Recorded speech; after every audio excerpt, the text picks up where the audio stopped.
السلام علیکم ورحمۃ اللہ وبرکاتہ۔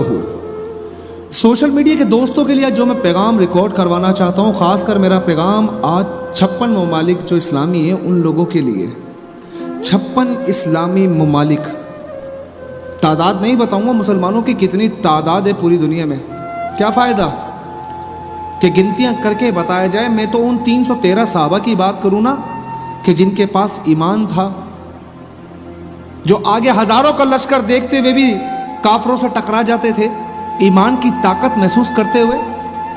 پھر میں کیا کہوں کہ اتنے سارے مسلمان ہونے کے باوجود بھی آج میری بہنوں اور ماؤں اور بچوں کی گردنوں پہ پیر رکھا جاتا ہے اور کوئی کچھ نہیں کر پاتا۔ ایک مسلمان ملک ایسا نہیں جس کی غیرت ایمانی زندہ ہو۔ اسرائیلی فوجی کا یہ گھٹنا مریم اصاف کی گردن پر نہیں بلکہ 55 مسلم ممالک کے حکمرانوں کی عزت و غیرت کے اوپر ہے۔ اگر کوئی زندہ ضمیر ہو تو ضرور محسوس کر رہا ہوگا اس گھٹنے کا دباؤ اپنے ضمیر کے اوپر۔ اس کا زمین پر گرا ہوا اسکارف شاید کعبے کے غلاف سے زیادہ متبرک ہو، لیکن ایسا سمجھنے کے لیے کسی محمد بن قاسم یا صلاح الدین ایوبی کا ہونا ضروری ہے۔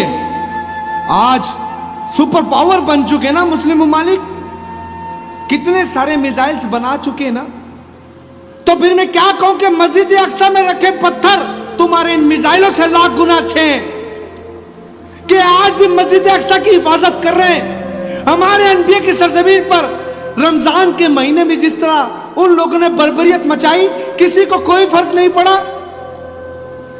یار کس منہ سے مدینہ منورہ جاتے ہو؟ یار کس منہ سے حضور علیہ السلام کی بارگاہ میں جاتے ہو؟ تمہیں شرم نہیں آتی کہ تم جاتے ہو حضور علیہ السلام کا سامنا کرتے ہوئے تمہیں ڈر نہیں لگتا کہ نبی کی امت پر ظلم و بربریت مچ رہی ہو اور تم تماشائی بن کر ایسے حکمران بن کے بیٹھے ہو کہ تمہاری غیرت جوش نہیں مارتی؟ پھر صحیح کہا نا ڈاکٹر صاحب نے کہ دل میں عشق محمد نہیں ہے اگر کلمہ سنانے سے کیا فائدہ؟ قلب میں شوق طیبہ نہیں ہے اگر مکے میں آنے جانے سے کیا فائدہ؟ خشک سجدے کیے، خوب ماتا گھیسا اور پیشانی پہ داغ سجدہ بنا، قلب داغ محبت سے خالی رہا، یوں ہی ماتا گھسانے سے کیا فائدہ؟ کس کو دکھا رہے ہو تم یہ جا کر فوٹو سیشن کرواتے ہو؟ وہاں تمہیں اپنی ماں بہنوں کی آہو بکا سنائی نہیں دیتی؟ تم حجاج بن یوسف سے بھی ظالم ہو۔ اس نے تو ایک وہ فاسق شخص تھا جس نے خانہ کعبہ پر پتھراؤ کر دیا تھا، تم مدینہ جاتے ہو، تم فوٹو سیشن کرواتے ہو، تم خود کو عاشق رسول کہتے ہو، تم مدینہ کس منہ سے جاتے ہو؟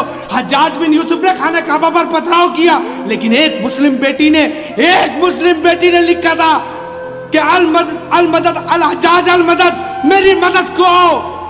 اس کی غیرت ایمانی جاگ گئی، اس نے محمد بن قاسم کو بھیج دیا کہ تمہارے اندر کوئی ایمان کا خطرہ نہیں کہ تمہیں اتنے سارے لوگوں کی اتنے مسلمانوں کی آؤ بکا سنائی نہیں دیتی؟ 56 ممالک بیٹھ کر کچھ نہیں کرے، تماشا دیکھ رہے، تو پھر تمہارے اس اتحاد کے اوپر تماشا بنا دیا تم نے مسلمانوں کا۔ اور اللہ کیوں نہ کرے تمہیں ذلیل کہ تم اتنی طاقت رکھ کر بھی مسلمانوں کے لیے کچھ نہیں کر پا رہے، کیونکہ تمہارے ملک کا مسئلہ نہیں ہے۔ تمہیں صرف اپنوں کے اوپر روب جمانا آتا ہے، تمہیں اپنوں کے اوپر طاقت دکھانا آتا ہے۔ اگر یہی طاقت تم کافروں پر دکھا دیتے تو شاید رب بھی تم سے راضی ہوتا اور تمہاری قوم بھی تم سے، لیکن تم نے ایسا نہیں کیا۔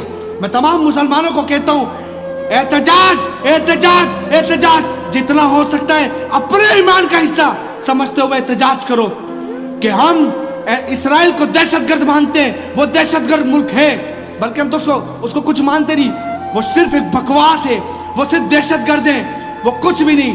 قائد اعظم نے اس کو کبھی ریاست تسلیم نہیں کیا، ہم بھی نہیں کرتے۔